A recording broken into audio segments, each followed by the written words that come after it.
Existe uma medida processual que causou polêmica quando da promulgação do CPC em 2015, prevista lá no artigo 139.4, que diz o seguinte: o juiz dirigirá o processo conforme as disposições desse código, incumbindo-lhe, aí vai para o inciso 4, determinar todas as medidas indutivas, coercitivas, mandamentais ou subrogatórias necessárias para assegurar o cumprimento de ordem judicial, inclusive nas ações que tenham por objeto prestação pecuniária. Lemos o dispositivo e você pode perguntar: o que esse dispositivo vai me ajudar como advogado? Gente, ele possibilita o juiz de adotar medidas atípicas. O que significa isso? São aquelas medidas que não estão previstas em lei nas execuções de pagar quantia. Em outras palavras, o juiz ele pode tomar aí medidas para que o devedor seja coagido a pagar uma dívida. Por exemplo, apreendendo a sua CNH ou seu passaporte. Essa, vou te falar, é uma medida fundamental para desafogar o judiciário, e eu explico trazendo números. Analisando o relatório do CNJ aí de 2022, existem 77 milhões de processos em trâmites no judiciário brasileiro, sendo que mais da metade, 54% quase, se refere à fase de execução. E os dados eles revelam que, apesar de ingressar no Poder Judiciário quase 2 vezes mais casos envolvendo o processo de conhecimento do que execução, o acervo ele traz uma situação inversa, que a execução é maior, quase 40% a mais do que o acervo de processo de conhecimento. Então, no decorrer da tramitação do processo, isso inverte. Por que isso acontece? Porque é muito simples. Quando chega nessa fase, para satisfazer a pretensão do exequente aí, que foi reconhecida numa decisão judicial, até mesmo a cobrança de um título executivo extrajudicial, trava-se na grande dificuldade de localização de bens do devedor. É isso mesmo. E o código, justamente de 2015, ele veio com esse dispositivo para possibilitar outras medidas que o juiz tome a fim de viabilizar a prestação jurisdicional em relação às demandas executivas. Então, desde março de 2016 que o código está em vigor, mas sendo mais específico, 18 de março de 2016, essa medida ela deveria ter sido implementada e já está sendo aplicada. Mas eu preciso desabafar algo com vocês. O receio na utilização do 139.4 pelos magistrados é algo inexplicável. Eu tenho casos, relatos de colegas que tentaram de tudo aí aplicar o 139.4 sem sucesso algum. Só que esse dispositivo é uma maravilha. Eu vou dar um exemplo agora, um caso real para vocês, que aconteceu em 2019, julgamento pelo STJ, envolvendo o nosso bruxo. Quem é o bruxo? Jogador de futebol, Ronaldinho Gaúcho. Foi um caso envolvendo o Ronaldinho Gaúcho e o seu irmão Assis. O que aconteceu? A segunda turma do STJ, num habeas corpus que foi impetrado, a relatoria foi do ministro Francisco Falcão, exatamente em abril de 2019. Ela manteve a apreensão do passaporte do Ronaldinho Gaúcho e de seu irmão Assis como forma de coagi-los a pagar uma multa indenizatória fixada aí que estava na faixa de 8 milhões em razão de uma questão ambiental, porque eles construíram um trapiche, que é uma espécie de escaninho, de depósito aí nas margens da orla do Lago Guaíba, lá em Porto Alegre. E eles foram multados, virou uma execução fiscal e eles simplesmente não pagaram. Gente, tentou-se localizar um monte de bens em nome do Ronaldinho, não acharam nada. Pergunta, o Ronaldinho tem dinheiro ou não tem, Ronaldinho Gaúcho? Claro que tem dinheiro, mas não acharam nada. E justamente é o típico exemplo daquela diferença que eu gosto de falar para você que me acompanha entre o devedor safado e o devedor ocasional.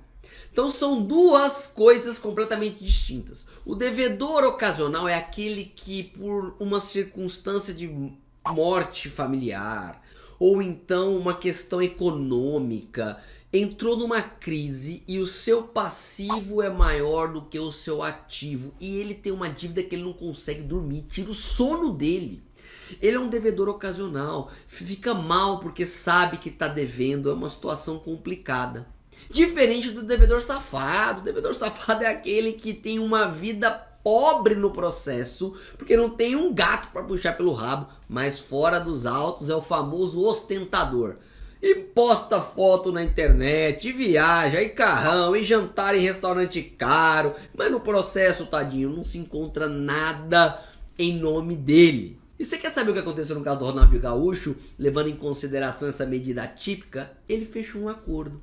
Quando houve aí a confirmação do STJ que a medida era possível com base no 139.4, ele foi lá e correu e fechou um acordo. Por quê? Porque ele usa o passaporte dele para suas extravagâncias, digamos assim, também para o seu trabalho. Mas enfim, fez acordo, foi efetivo. E efetuando a leitura do dispositivo, eu concordo sim que trata de uma norma aberta, sem parâmetros para sua utilização, o que causa muita inquietação e até mesmo insegurança jurídica, eu concordo.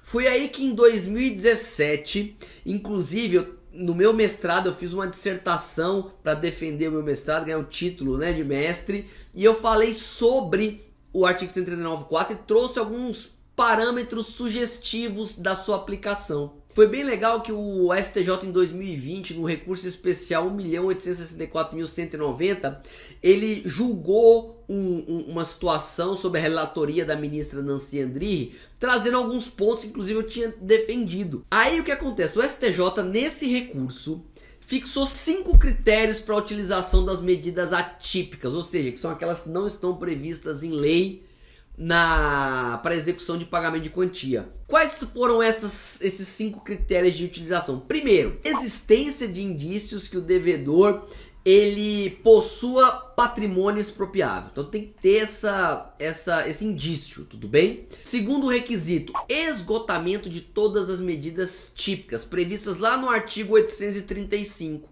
Então tem que verificar, já se esgotou todas essas medidas? Beleza, vamos passar para as medidas atípicas agora. Terceiro requisito, a decisão que o juiz prolatar deve ser fundamentada. Quarto requisito, o contraditório deve ser substancial, ou seja, tem que ser dada a oportunidade para a parte contrária se manifestar. E por fim, deve observar o princípio da proporcionalidade. Então foram 5 requisitos aí utilizados fixados pelo STJ nesse julgamento no recurso especial que eu mencionei anteriormente. Só que ainda a utilização muito tímida, e em 2023 o plenário do Supremo Tribunal Federal julgou a ação declaratória de inconstitucionalidade 5.941 e declarou a constitucionalidade do artigo 139.4 do CPC. E aí o que ele fez? Falou o seguinte, olha, foi o ministro Luiz Fux, que inclusive foi o relator do caso, ele falou, olha, é uma medida que pode sim ser aplicada, mas só que tem que observar 3 requisitos, ou seja, o que nós temos aqui? Os 5 do STJ, mas esses 3 que eu vou falar agora para os senhores. Quais são os 3 requisitos previstos no acórdão dessa ação declaratória de inconstitucionalidade? Primeiro, a observância dos direitos fundamentais. Segundo, o princípio da razoabilidade. E terceiro, o princípio da dignidade da pessoa humana. Gente, juntando os 5 requisitos do STJ, mais os 3 do STF, nós temos 8 requisitos para que o magistrado observe e o advogado os cumpra numa petição a fim de pleitear essas medidas atípicas. E o que acontece? Você está nesse vídeo aqui, provavelmente já teve informações relevantes para a tua advocacia. Então tem muitos advogados que também querem exercer com excelência a atividade profissional. Eu te convido, portanto, a curtir esse vídeo e se inscrever no canal, porque isso possibilita que a plataforma entregue esse conteúdo para muito mais colegas, a gente possa movimentar o judiciário aí, justamente para termos decisões favoráveis nesse sentido. Então eu conto com a sua colaboração. Bom, agora eu vou passar para uma parte prática. Eu quero que você já pegue papel e caneta. Papel e caneta na mão. Se você não tá, pausa o vídeo, vai atrás do papel e da caneta, porque você precisa anotar agora os 4 passos para que você efetivamente possa aí dar início ao seu pedido de utilização das medidas atípicas na execução de pagar quantia. Então anota aí, pegou? 4 passos para formular o pedido na prática e conseguir a apreensão da CNH ou do passaporte, dentre outras medidas atípicas. Primeiro, verificar no processo se todas as medidas típicas já foram requeridas. Então, se você requereu tudo, você vai anotar as folhas que foram requeridas, que aquele pleito foi requerido e o resultado, e mostrar para o magistrado.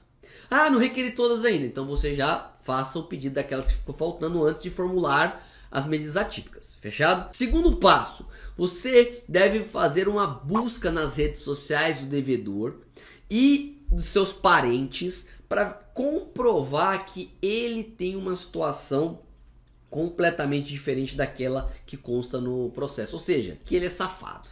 Como?